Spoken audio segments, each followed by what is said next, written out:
and welcome to the 9th annual CR Arthritis event. Today I'm joined by Dr. Michelle Batthish, who's an associate professor of Pediatric Rheumatology at the University of McMaster. Her research work focuses on the transition from pediatric to adult care, and she'll be leading a talk on the topic at the Canadian Arthritis Research Conference. So welcome, Michelle. Thank you for having me. So great to have you, and I can't wait to get into this topic a little bit more. Before we start, can you tell us about yourself and how you're involved in rheumatology, or maybe how you got here? Sure, thank you. So, as you mentioned, I'm a pediatric rheumatologist at McMaster Children's Hospital, which is affiliated with McMaster University. I've been there for 10 years.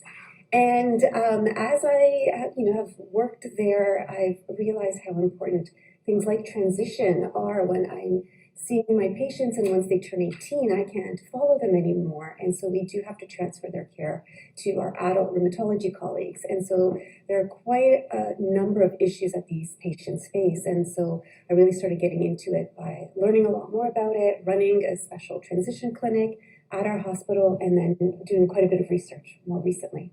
It's so wonderful. And can you tell us about what is transition to adult care, and perhaps why it's important to have that kind of built into our care system? Great question.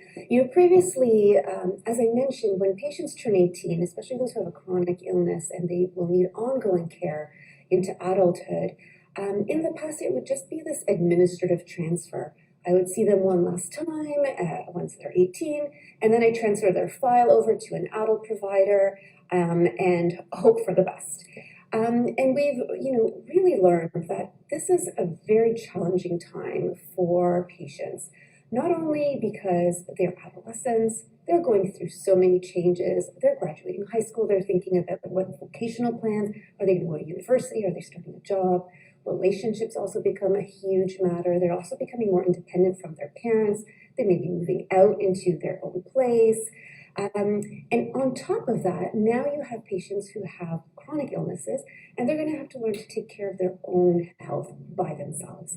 And then they get transferred to this adult clinic, which is very different than the pediatric system. Many more patients in the waiting room, very short appointments, and likely fewer resources. And so it is a lot to adjust to. And so there is quite a bit that these patients and youth need to learn, a lot of skills about how to manage their own health, how to advocate for themselves in these new kind of busy, scary clinics that could be, quite challenging for them to do on their own. It really does kind of spark something in me when I think of this age group, right? Because that's kind of when I got my diagnosis. And I just think, like you said, there's just one more thing added on top. And I think it's just so important that you're able to transfer files over.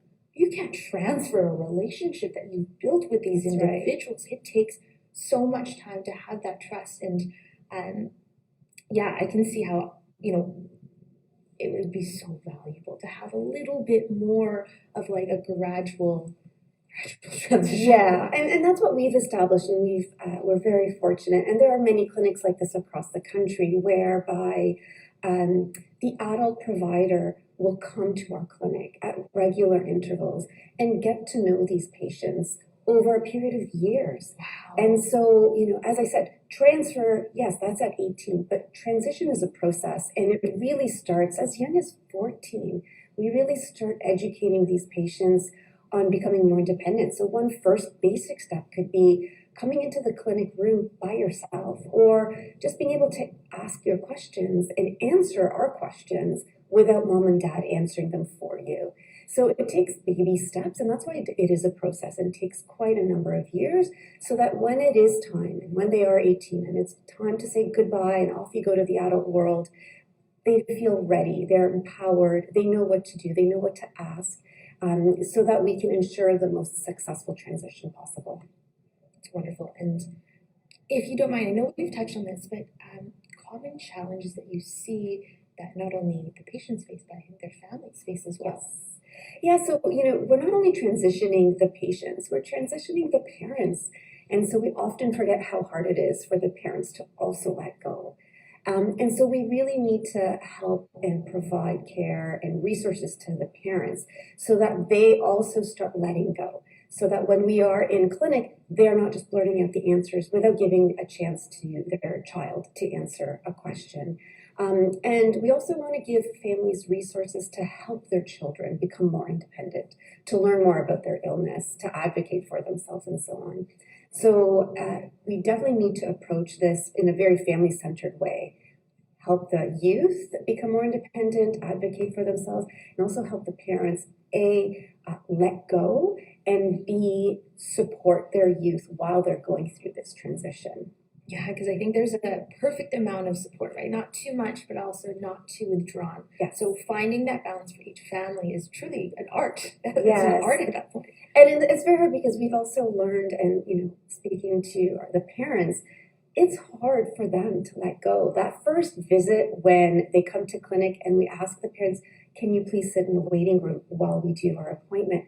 You can see the look of distress and shock and fear. And, I'm not sure they're going to know what to answer. My child doesn't know what's going on and they don't know their medications and so on. So that's why we definitely have to approach it at both the parent side and the youth side. So well said. Do you have any tips, tricks, or anything to consider if you are a care provider and then you don't have this model of care kind of built into your system that you're working on, that you would kind of share? Sure. So there are a lot of tools available, and I think one really key factor is to, at the very least, measure some form of transition readiness in the patient. And there are lots of tools. The one we use is a transition queue. It's a really simple questionnaire. It's on an app even that the patient can answer in the waiting room while waiting to be seen. And their questions just really based on, how ready are you to transition? And so some of the questions include, I can answer the doctor or nurse's questions by myself. I know the name of my medications. I can come to my appointment by myself, or at least organize a way to get to an appointment. So we measure these routinely in our clinic, and over years, we've been able to collect data on transition readiness. And so to no surprise, we do expect that these scores should improve over time. But we've noticed quite a variability of transition readiness, even within patients of the same age. So sometimes a 15-year-old could be just as ready as a 17-year-old. And we may have a 17-year-old who's really not ready, and their scores are just like a 14-year-old's. And so it really helps us focus our interventions to each patient individually so that we can really target what we need to work on with each patient to ensure their own success in transition. I love this tailored approach where you're able to tailor based on this concept of readiness. And we'll see in the literature right now, there's a lot of models on this concept of readiness. That's wonderful because you're not only, I think traditionally we tailor to what are their symptoms? Yeah. Now it's this behavioral concept coming in, and it really focuses on their knowledge and skills to manage their own healthcare. And as I said, it really helps us tailor how we approach patients. In addition to the scores themselves, what we do is something called goal setting. And so we'll have a healthcare provider meet with the patient after they've completed this, and based on the responses where maybe they're not doing very well or they don't know how to do, they'll set goals. And so they'll say, for the next appointment, why don't we work on task number 1? So your goal will be, let's say, I want to be able to ask questions by myself. And so they'll review some strategies with the healthcare provider so that by the next appointment, they can test out their new skills and we can see if they've been able to achieve that goal, then we move on to the next goal. The other thing that we're currently working on right now, because of the role of the parent, is developing and validating a tool for parents. And so we're going to call that the parent transition queue. And so we are going to, interview parents, ask them what's important to them, and through validated models, develop another questionnaire that the parents can then complete so that we can then potentially tailor interventions for the parents. I think that's such a well-rounded approach, and I'm truly so excited to see this model being put out there because it's just going to help smooth out the learning and the uptake of that concept of self-care, right? Exactly. So, thank you for your work, Michelle. And I have one last question. Do you have any other kind of strategies or tips to share with our audience, perhaps that may be going through this transition, or if a family member of somebody who's going through this transition now? That's a great question. And I think it's really important to just be able to feel comfortable with your healthcare provider and be able to ask whatever question you may need, and ask for help if you are struggling with something. We're here to help you. The other thing is we also need to engage our adult providers as well, because they're the ones who are going to be looking after these patients well beyond, the 18, 10 years, let's say, that we may have been following them for their chronic condition. And so engaging the adult providers is essential, and they are engaged and they want to be able to help our patients, of course. So, we definitely need resources that will help the adult providers, that will also help our patients and our parents. And there are quite a number of websites that patients can go to for self-management. We have tip sheets, so embedded in this app with the transition queue questions. If a patient really identifies a specific goal that they would like to work on, then there are tips that are embedded that they can look at and practice doing, so that at the next visit they can try out these new skills. Amazing. And with that, we want to thank everyone for joining us. And if you have any questions, to let us know. So we do have one question. Wonderful. Do you have any tips for children living with arthritis who would like to discuss personal issues with their doctor that they may not want their parents to be around for? That's a very important question. And, we focused on being able to ask questions about their medical health and their medications, but there's this whole other aspect to their lives, their mental health. We ensure that in these appointments, we ask our patients about risky behaviors. So whether it's drinking, vaping, smoking, reproductive health, those are very essential questions that we want to explore with our patients.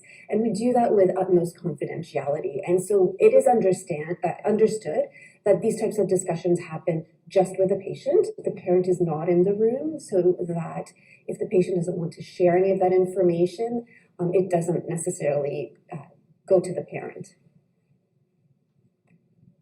Thank you to everyone watching for joining us. Thank you for the person who submitted the question, and let's give a huge round of applause and a huge thank you to Michelle for joining us and for doing the work that she does. Thank you so much for having me. Thank you.